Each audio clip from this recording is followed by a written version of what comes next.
Bonjour à tous et bienvenue dans ce nouveau podcast NHL de The Free Agent. Ça y est, les playoffs ont commencé et pour parler de ça, aujourd'hui, je serai en compagnie de mes deux spécialistes NHL avec Samuel. Salut Samuel. Salut Charles, bonjour à tous. Et puis l'habituel Jordan. Bonjour Charles, bonjour à tous. Bon, depuis samedi, ça y est, même si, comme on le disait là avant de commencer l'émission, il y a encore des matchs de saison régulière qui se jouent. On a le début, ça y est, des playoffs NHL version 2021 avec ses premiers tours par division. Ça a commencé samedi avec le Bruins Capitals et puis hier soir, on a eu des matchs juste incroyables entre les Islanders et les Penguins, le Wild et les Golden Knights, et puis l'apothéose de la soirée entre le Lightning et les Panthers. Ça continue ce soir, mais aujourd'hui, on va faire un petit point sur ces 4 rencontres qui ont eu lieu ce week-end et on va commencer dans l'ordre. Hein. On va commencer par le Bruins Capitals, si vous le voulez bien, messieurs. Alors, Jordan, quels enseignements on peut tirer de ce premier match entre Washington et Boston? Alors, moi j'étais assez surpris parce que on aligne quand même Ovechkin, on aligne David Pastrnak, etc. Et je m'attendais à ce que ce soit un match où presque les buts fusent de tous les côtés et avec des scores, je vais pas dire score de tennis, mais pas loin. Et paradoxalement pas du tout. Ça a été un match très serré, mais ça de toute façon ça va être très récurrent dans les 4 matchs qu'on a eu. Il y a eu 3 matchs qui ont fini en prolongation, celui-là en a fait partie. Ça a été un match très serré et surtout c'est pas forcément les key players de chaque équipe qui se sont illustrés. Alors Pastrnak a beaucoup tiré, il a tiré 6 fois au but, quelque chose comme ça, et malheureusement il n'a pas eu la réussite escomptée. Ovechkin a failli marquer aussi, mais pareil, il est pour l'instant, en tout cas le but ne lui a pas été accordé, il a été accordé à Brendan Dillon. Donc voilà, non, c'était un match très très serré et finalement en fait très défensif entre pourtant 2 équipes dont on attendait plus les joueurs d'attaque. Ça laisse, alors c'est pas non plus si surprenant que ça parce que Boston est une équipe, les Washington sont des équipes aussi très habituées les séries, donc on savait que ils allaient pas se faire avoir, je dirais, par le changement d'intensité qui a lieu, le fait que ça tire beaucoup plus souvent, hein, tout simplement. Mais en tout cas, ça laisse présager, je dirais, du très bon et un affrontement qui va, je pense, durer sur au moins 6 matchs. Samuel, toi, ton ressenti sur cette première rencontre? Pour un premier match, on a un peu eu l'impression, j'ai eu un peu l'impression que c'était 2 équipes qui se tournaient autour. Il n'y a pas eu de risque pris offensivement et puis surtout Washington l'a emporté, mais ils ont montré une grosse capacité défensive. Ils ont subi que 26 tirs et c'est pas énorme par rapport aux autres matchs. Faudra juste faire attention à la blessure de Vanecek qui est sorti après le premier but de DeBrusk. Donc on va suivre ça, mais même Anderson sur la fin du match a fait un gros travail. Et puis dans l'ensemble, malgré les 92 charges des 2 côtés, il n'y a pas eu tant de pénalités que ça, donc c'était un match assez propre, un peu défensif, mais en tout cas c'est pas le plus beau match de ce début de campagne de play-off. Les 2 équipes se retrouvent en plus ce soir pour la manche numéro 2 et c'est vrai que quand on lit un petit peu ce qui se dit autour de cette rencontre, c'est un peu ça, c'est On attend les deux attaques, quoi. On attend Bergeron, on attend Marchand, on attend Pasternak, on attend Ovechkin, parce que c'est toute l'âme de cette série qui est là-dessus. Un petit prono pour ce match 2? Je vois bien une victoire de Boston. Je vois bien Boston égaliser quand même dans la série. Alors, allez, je vais leur donner Boston en regular time. Mais à mon avis, avec un but d'écart, pareil, ça va être encore, je pense, un match assez serré. Ouais, ça va être assez serré, je suis assez d'accord là-dessus. Et toi, Samuel? Ouais, dans tous les cas, ça va se jouer sur des détails, mais je vois bien Washington continuer à domicile. On verra la situation du gardien. On ne sait pas encore qui ils vont aligner, mais je pense qu'ils sont capables d'aller chercher, surtout vis-à-vis de la jeunesse de la défense de Boston. Peut-être que ça va pêcher un peu. Donc, moi, je dirais Washington en temps réglementaire aussi. Ouais. Ok, très bien. On passe à dimanche et on va rester dans la même division. Avec la rencontre qui opposait les Islanders aux Penguins, donc à Pittsburgh. Une passe d'armes, très beau match de ce que j'ai pu moi en voir. Une vraie passe d'armes avec là pour le coup un but assez incroyable de Crosby notamment. Pareil. Du coup, Samuel, toi, qu'est-ce que tu en retires de ce premier affrontement qui a vu du coup l'outsider l'emporter? Ouais, c'est ça, c'est assez surprenant quand on voit les dernières dynamiques des deux équipes en saison régulière. On voyait un Pittsburgh tout juste champion de division qui arrivait en force, et puis New York qui était un peu en deçà avec le capitaine blessé, et aussi le gardien, enfin un des deux meilleurs gardiens, donc Varlamov, absent. Ils sont restés solides, et ils ont, comment dire ça, ils sont restés fidèles à leur plan de jeu. Donc ils sont restés fidèles à leur plan de jeu, ils sont restés solides défensivement, ils n'ont pas pris trop de pénalités, et ça s'est joué pas grâce aux stars, donc on n'a pas vu Barzal, etc. Mais c'était plutôt aux joueurs de deuxième, troisième trio. Palmieri a fait une grosse rencontre avec un doublé et le but en overtime. C'est un joueur que j'apprécie particulièrement, donc ça me fait plutôt plaisir. Mais ouais, non, c'est vrai que les Islanders, on les attendait pas forcément directement vainqueurs dans ce match 1, et ça va être, je pense, une série en 7. Ça va être vraiment très serré, peut-être plus que Washington-Boston encore. Jordan, tu rejoins un petit peu Samuel sur le fait que la série. Alors moi, je suis absolument d'accord. Je pense que ce sera une série en 7. D'ailleurs, Jordan, pendant tous les podcasts un petit peu d'avant playoff, j'ai souvenir que tu disais que les Islanders seraient sans doute le petit poil à gratter de cette division s'ils arrivaient à très bien jouer défensivement. Ouais, de toute façon, ça va être, je pense, la stratégie de Barry Trotz, de se reposer sur son collectif et sur la rigueur et la discipline défensive de son équipe. C'est d'ailleurs ce qu'ils ont fait plus ou moins, avec plus ou moins de réussite lors du premier match. Alors malheureusement, quand tu as un joueur comme Sidney Crosby, tu as beau être aussi rigoureux, s'il a décidé de marquer, c'est toujours compliqué. Oui, je pense que ça va être un match serré.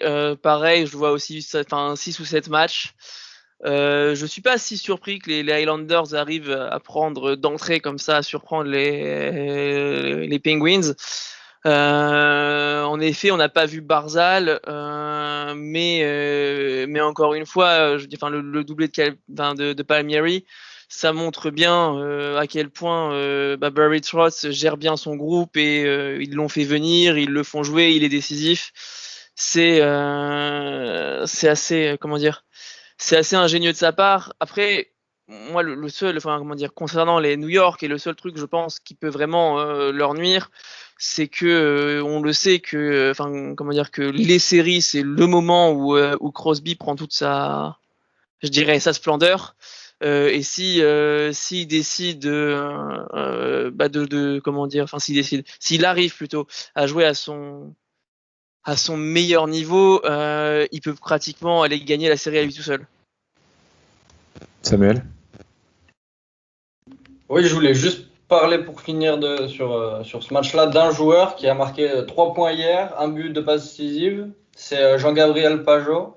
C'est assez impressionnant de voir que presque à chaque playoff, il arrive à sortir un match ou 2 matchs qui vont changer un peu la dynamique de la série. Là, pour le premier match, il a été assez brillant. Et je pense que c'est intelligent de la part des Highlanders d'avoir choisi un joueur comme ça qui se révèle un peu en playoff. On a un peu toujours tous les ans des joueurs un peu surprises et peut-être que cette année ça va être lui. Très bien. Est-ce que vous avez des choses à rajouter sur cette série entre les Isles et les Pens? Non, c'est tout. Un silence vaut acceptation, donc c'est bon. Ouais, non, je pense qu'on a fait à peu près le tour. On va partir à l'ouest et on va partir du côté de Vegas pour la rencontre entre le Wild et les Golden Knights. Et juste pour commencer, et puis vous pourrez, Jordan, du coup, tu rebondiras là-dessus. 42 tirs pour Vegas. Pas un seul but inscrit. Il s'est passé quoi côté Golden Knights? Alors, comment dire? Je pense que effectivement, quand on voit la stat comme ça de 42 tirs, on se dit c'est fou qu'ils aient pas marqué. Maintenant, quand on analyse un petit peu plus le match, c'est pas non plus, si, bon, c'est quand même surprenant, mais en fait, personnellement, je trouve que les arrêts, les sauvetages exceptionnels, ils ont plus été du côté de Marc-André Fleury que du côté de Cam Talbot. Cam Talbot a fait un gros match, ça, on va pas lui retirer. Toute la défense d'ailleurs toute la défense du Wild a été très solide dans ce match-là.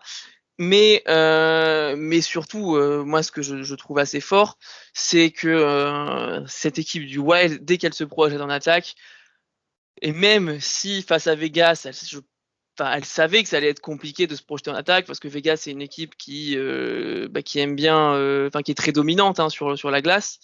Et elle a réussi à être dangereuse, elle a réussi à trouver Zuccarello, elle a réussi à trouver Eriksson Ek, elle a réussi à trouver des joueurs comme Hartmann et ou même Kaprizov d'ailleurs pour parler un petit peu du futur Calder. Et en fait, au final, même si elle a moins d'occasions, je l'ai trouvée plus dangereuse que Vegas, qui a beaucoup tiré, mais parfois par défaut aussi, parce que ils n'arrivaient pas forcément à s'approcher, parce qu'ils n'arrivaient pas forcément en tout cas à faire ce qu'ils voulaient. D'ailleurs, le plan du Wild a assez bien marché, puisque Mark Stone a été complètement étouffé. Il a pu prendre qu'un seul tir, il a eu du mal à construire le jeu. En plus, alors pas de chance pour eux, Pacioretty est toujours absent depuis début mai maintenant. Donc en fait, c'est vrai que la stratégie du Wild, elle a été de se dire on va les laisser tirer, mais on va pas parce que de toute façon ils pouvaient pas empêcher Vegas de tirer, mais ils ont en tout cas, je dirais, forcé peut-être pas forcément les meilleurs attaquants de Vegas à prendre les shoots. Et au final, ça finit par un blanchissage. Et en fait, plus le match avançait, moins je voyais le Wild perdre. Alors que pourtant au début, j'aurais pas forcément donné cher de leur peau vu l'écart qu'il y avait pendant la saison. Oui, personne d'ailleurs pour le coup, s'il y a bien eu une surprise, autant les Isles, on pouvait s'y attendre parce qu'on connaissait leur capacité. Le Wild, c'est un peu comme, si on fait un parallèle avec un des matchs de ce soir, c'est un peu comme Colorado et Saint-Louis. C'est comme si demain on se réveillait et que Saint-Louis avait battu Colorado. Pour toi, Samuel, pareil, l'absence de Pacioretty est très préjudiciable aussi pour Vegas? Pas forcément, parce qu'ils ont quand même des joueurs qui sont capables de scorer. Stone, Riley Smith, Carlson, Marchessault ou Alex Tuck, c'est des joueurs qui sont très talentueux offensivement. Mais ce qui était quand même particulier sur ce match, c'est que vraiment, dès qu'il y avait un tir de la part de Vegas, il y avait un ou deux joueurs de Minnesota qui se jetaient devant pour le bloquer. C'est vraiment une solidité collective défensive, et cet aspect-là a été encouragé par la patience dont a fait preuve cette équipe de Minnesota, parce que sur les 42 tirs au but, Vegas en met 20 sur la première période, et après 10 sur la deuxième, 10 sur la troisième. Donc je pense qu'ils ont frustré très, très rapidement les attaquants de Vegas, et que ça les a peut-être fait un peu douter. Et au final, sur les 2 et 3e périodes, ils sont revenus petit à petit Minnesota. C'est vraiment une victoire construite autour de la défense. C'était assez impressionnant de voir toutes les 4 lignes d'attaque de Vegas buter autant sur la défense du Wild. Est-ce que du coup, pour vous, c'est une série qui va... ou est-ce qu'on ne tient pas la série un peu surprise de ces playoffs, Jordan? Alors, je vais avoir besoin peut-être de plus de matchs pour me prononcer. Ce qui est sûr, c'est que la tactique du Wild et l'intensité qu'ils ont mis à payer cette fois-ci. Le problème de cette stratégie où tu sais que tu vas emmener entre guillemets l'équipe adverse, tu vas l'emmener loin et la travailler sur le long terme, c'est que comme l'a dit Samuel, ils ont concédé beaucoup d'occasions en première période. S'il y a 2-0 à la fin du premier tiers, t'as peut-être pas le même match ensuite. Ouais. Et je sais pas, en tout cas, j'attends de voir personnellement leur capacité à reproduire ça sur d'autres rencontres. Là, c'est sûr qu'ils ont, je dirais en tout cas, obtenu une victoire au mental et voilà. Maintenant, je donne toujours Vegas gagnant. Alors peut-être pas aussi facilement que ce qu'on attendait, ce sera peut-être pas du coup ce sera peut-être pas un 4-0, mais comment dire, mais non, je donne toujours Vegas gagnant, et j'ai du mal quand même à voir en tout cas cette stratégie tenir sur le très long terme si jamais le Wild n'arrive pas à clore assez vite la série. Samuel? À mon avis, Peter DeBoer, donc le coach de Vegas, va quand même arriver à détourner les plans défensifs de Minnesota. Je pense qu'on va assister à une série de la défensive vers l'offensive. À mon avis, il va y avoir des matchs avec beaucoup de buts, en tout cas du côté de Vegas, sur les matchs 3, 4, etc. Et je pense pas que Minnesota puisse museler les attaquants de Vegas sur toute une série. Donc je mets toujours Vegas gagnant. Très bien. On passe au dernier match de ce dimanche soir, et puis on va terminer du coup en beauté avec l'apothéose, la rencontre entre Florida et Tampa Bay. J'ai pas vu un seul commentaire négatif sur ce match. Alors, est-ce que vous en avez, Samuel? Peut-être pour les pacifistes, c'était peut-être pas un super match, ça c'est sûr. Ça s'est battu un peu tout le match. Après, non, c'était vraiment un match type de playoff avec énormément d'intensité. On a eu 80 tirs au but, 89, 79. 79, donc 39 pour Florida, 40 pour Tampa. C'était un match hyper équilibré. Il y a eu des moments, Florida était devant, puis Tampa revenait, après Florida revenait, et ainsi de suite. Beaucoup de charges surtout du côté de Florida, où les défenseurs ont été assez rugueux, et beaucoup de pénalités. C'était vraiment un match avec beaucoup d'intensité. Le retour des fans a accentué ce côté un peu d'adrénaline. Je pense que ça a beaucoup joué sur les joueurs, mais il y a eu énormément de pénalités, surtout de 4 contre 4. Donc quand les équipes ont pris des pénalités en même temps, mais des commentaires négatifs sur ce match, franchement, j'en vois pas. Ce matin, Jordan, tu as parlé à travers d'un article du retour, et c'est peut-être ça la clé du succès de Tampa, le retour de Kucherov. Alors, c'est sûr qu'effectivement, je pense que ça doit faire plaisir aux fans de Tampa de revoir la petite combinaison Victor Hedman, Nikita Kucherov en jeu de puissance. Moi, c'est pareil. Je vais rejoindre Samuel. J'ai beaucoup aimé cette rencontre. Alors, je l'ai regardé en redifféré cet après-midi, mais j'ai beaucoup aimé cette rencontre, et surtout, ça a été, je trouve, une vraie rencontre d'équipe spéciale, parce qu'au final, comme il l'a mentionné, il y a eu énormément d'intensité. Avec beaucoup de fautes, beaucoup de situations de 4 contre 4, de 4 contre 5, de 3 contre 5. Et si on regarde, la plupart des buts ont eu lieu justement soit lors de ces phases, soit en sortie de phase d'infériorité numérique ou de 4 contre 4. Et au final, ce qui fait gagner le Lightning, c'est oui, il y a effectivement le doublé de Kucherov, mais il y a aussi qu'ils arrivent à marquer un but en infériorité numérique. Le premier but qui marque, celui de Gourde, non pas de Gourde, pardon, de Coleman, en infériorité numérique. Et du coup, ouais, ça a été un vrai match d'équipe spéciale. C'était très agréable à regarder. Il y avait énormément d'actions. Ça n'arrêtait pas. Et c'est surtout là, je vais un peu aller dans un aspect un peu plus extra sportif, mais déjà, ça faisait du bien de revoir un peu de public et enjoué, je dirais, dans les stades, parce que c'est malheureusement pas le cas partout.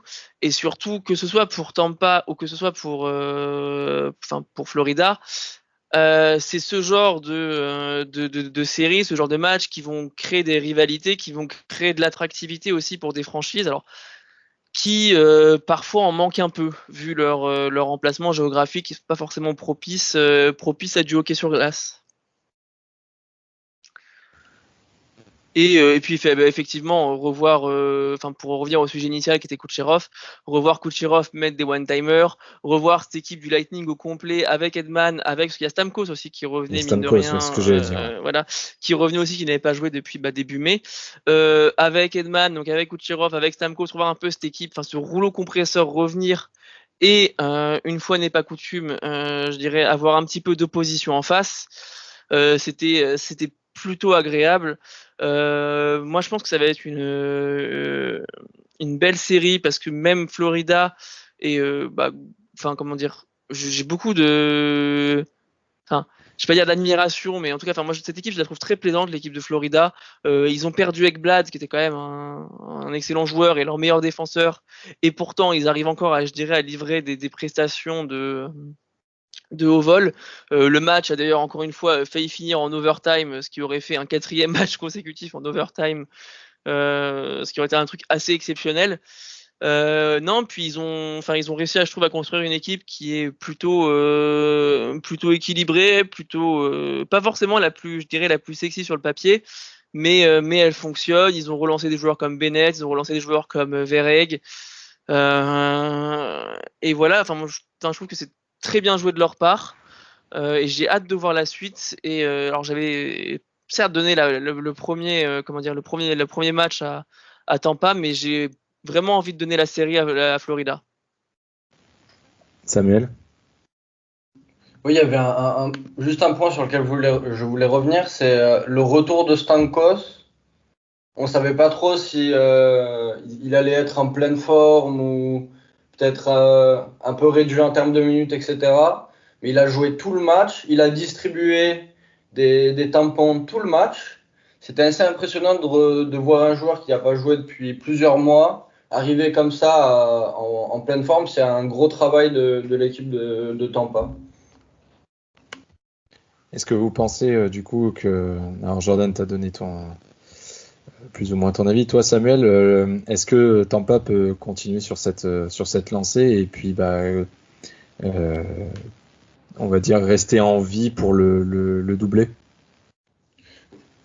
je suis pas d'accord avec Jordan pour le coup. Je pense que Tampa va passer parce que leur power play, il est juste parfait.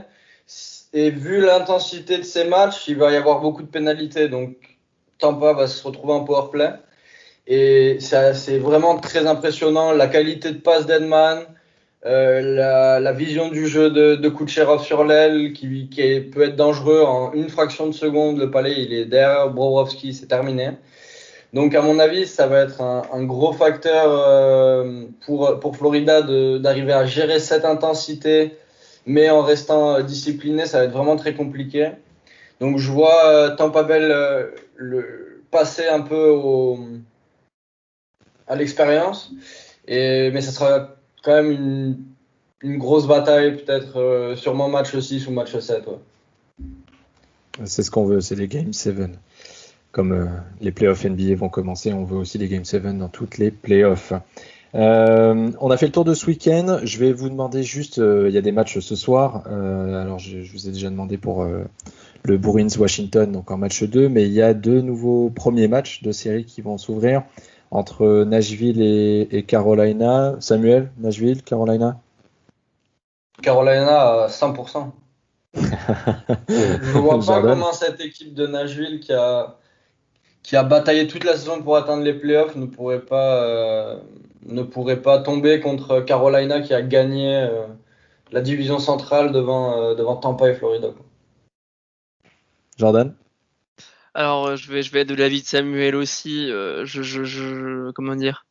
Alors certes, il y a moins de séries en NHL qui finissent en 4-0 qu'en NBA, mais là pour le coup, on en tient peut-être une quand même. Je crains malheureusement pour les Predators que le rapport de force soit un peu déséquilibré. Et à mon avis, malheureusement pour Nashville, les Hurricanes vont ne faire qu'une bouchée d'eux. Et est-ce que du coup l'Avalanche va faire qu'une bouchée du Blues? Je serais plus mitigé pour le coup. Alors là, le match a lieu à Colorado, donc je les vois gagner. Colorado tout de même. Mais donc sur ce match-là, je les donne gagnants. Sur la série, je pense que ça va être un peu plus disputé. Colorado est pas une équipe qui a l'habitude de briller forcément en série. Alors bon, les Blues non plus cependant, mais voilà, ils arrivent parfois à perdre des matchs qu'ils devraient gagner, les Avalanches. Donc il y a moyen qu'ils en laissent au moins 1 ou 2 à Saint-Louis. Samuel? Ouais, non, pareil. Je vois Colorado s'imposer, mais rester un peu gérer un peu la fatigue des joueurs parce que Saint-Louis malheureusement a beaucoup de joueurs absents. On parle de Perron, Dunn, Tarasenko juste pour l'offensive. Ça va être très compliqué. Après, il reste un peu du groupe de la Coupe Stanley d'il y a 2 ans. Est-ce que ça va jouer un peu à l'expérience des playoffs? On verra. Mais Colorado sur le papier semble être une bien meilleure équipe. Alors, c'est l'un des matchs qu'on a donné, que l'équipe betting de Free Agent a donné pour ce soir. Et en fait, quand on regarde les stats, on a et que tu compares justement le groupe des Blues de 2019 versus celui de cette année, où tu as, je pense, une grande partie, tu as quand même pas mal de noms qui reviennent, qui ont gagné la Coupe Stanley. Le seul point statistique où ils se sont améliorés, c'est sur le power play. Power play de manière, offensif, donc pas le penalty kill, mais vraiment le power play. Donc c'est pas négligeable, c'est sûr, mais pour tout le reste, c'est pire qu'en 2019. Alors, pire qu'en 2019, c'est peut-être pas le bon mot. C'est moins bien que quand ils ont gagné la Coupe Stanley. Donc effectivement, d'un point de vue stat, le Colorado est au-dessus de Saint-Louis. Merci Jordan, merci Samuel pour cette petite rétrospective de ce premier week-end de play-off en NHL. On se retrouve très vite pour faire des points. On fera des points assez réguliers sur sur ces différentes séries du premier tour des playoffs NHL. Vous pouvez suivre aussi bien entendu toute l'actu NHL sur thefreeagent.fr, sur Twitter, Facebook et Instagram. N'hésitez pas à vous abonner aussi à notre newsletter pour recevoir directement dans votre boîte mail tous les matins tout l'essentiel de l'actualité des sports US. Merci les gars, merci à vous de nous avoir écoutés ce soir et à très vite pour un nouvel épisode du podcast NHL de The Free Agent.